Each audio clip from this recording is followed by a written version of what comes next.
Ladies and gentlemen, welcome back to a brand new video, and in today's video we are going to be showing you the top 5 assault rifles to use in Warzone. We're going to get straight into this, so let's go. So as usual, this is in no order. So first off, we are going to be starting off with the AK47, and this is kind of like a sniper support. You would have been able to see in my last kind of top 5 video that we did go over this kind of AK47, and well, I mean, again, we're just gonna go through a couple of things. First off, you can change the microflex LED, and if you want, you can put the Spetsnaz grip on, just for, you know, kind of more accuracy, and this will help with long ranges and stuff like that. And if you're looking to make a very long range build, you might want to get rid of the elastic wrap and maybe put something on like the 3 times, and this would typically be your kind of long range kind of AK-47.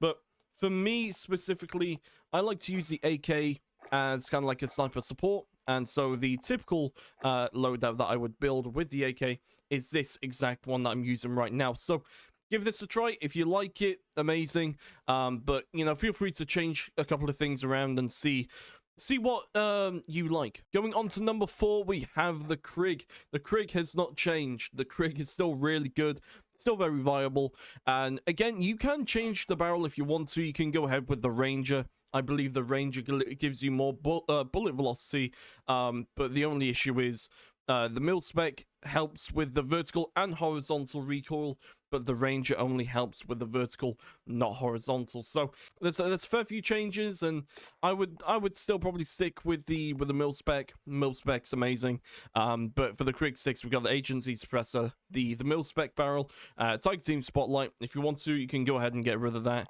and put on the field agent. It will help with accuracy, but if you're on PC and you're using the FOV to your advantage, it shouldn't really affect it too much. We got the axial arms, and we got the 60 rounds as well. Okay, coming at number 3, and a lot of people might not like me for this, but the FFAR is still pretty damn good up close. I wouldn't say it's any good for long range, but up close, it's still really good. The good thing is you don't really see many people using it, but the genuine thing is, it's still really good. It still slaps, and what I'm using is the agency suppressor, the task force, the Tiger Team Spotlight, the 50 rounds, and also the airborne elastic wrap. Now, there's a bunch of changes that you can do with this. First off, you could get rid of the elastic wrap, and you could put the Raider stock on. The Raider stock is useful for kind of like, I think, yeah, the ADS firing move speed, the aim walk movement speed, and all of that kind of stuff. But there's a bunch of different things that you can do. You could get rid of the Tiger Team Spotlight, and if you want the more accuracy, put the field agent grip on or something like that. Of course, that is going to harm the ADS time by quite a bit, so that's completely up to you. But what I would use is the Tiger Team Spotlight, the airborne elastic, 50 rounds, task force, and agency suppressor.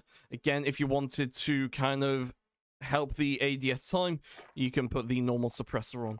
I am going to stick with the agency suppressor, and yeah, I kind of hate to bring this weapon up, but the thing is, it's still really good, and I'm glad that, you know, a lot of people kind of don't use it, but yeah, it's still really good. It still slaps, and that's all I'm going to say about it. But going into number 2, we have the XM4.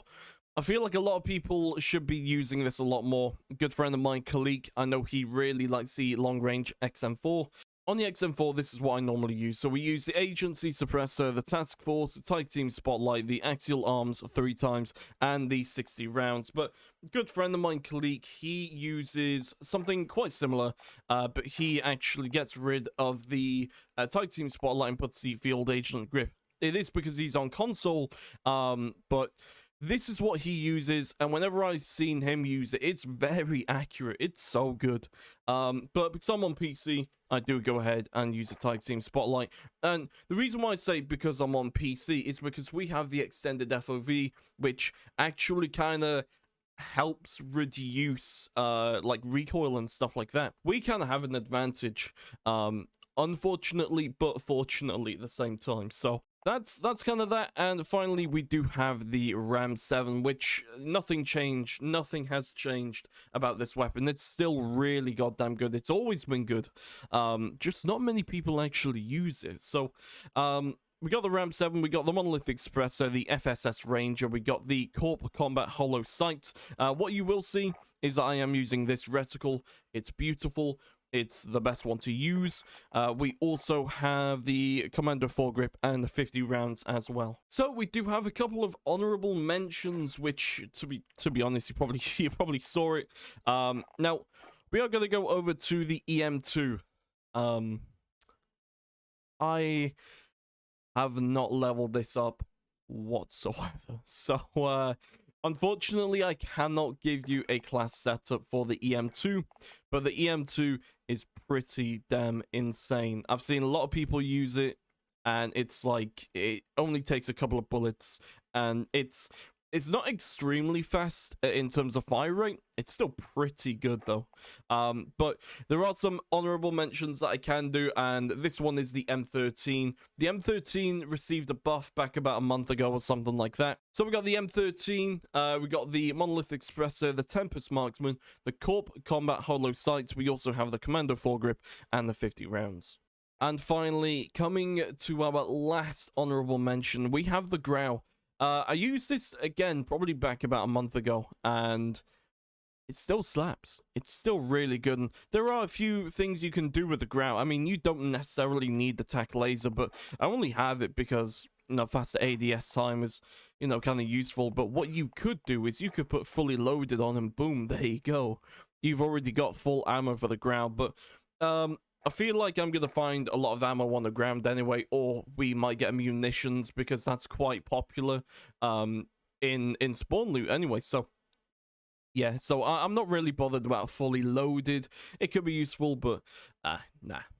So we have the Monolithic Suppressor, we have the Tempest 26.4 Archangel barrel, we have the tac laser, we have the Commando foregrip, and we also have the 50 rounds. And that is literally all the assault rifles that I would recommend. All of these are very viable options, especially in this kind of stage where we are in Warzone. So yeah, hopefully you enjoyed the video. If you did, make sure to leave a like, make sure to subscribe, and put the post notifications on.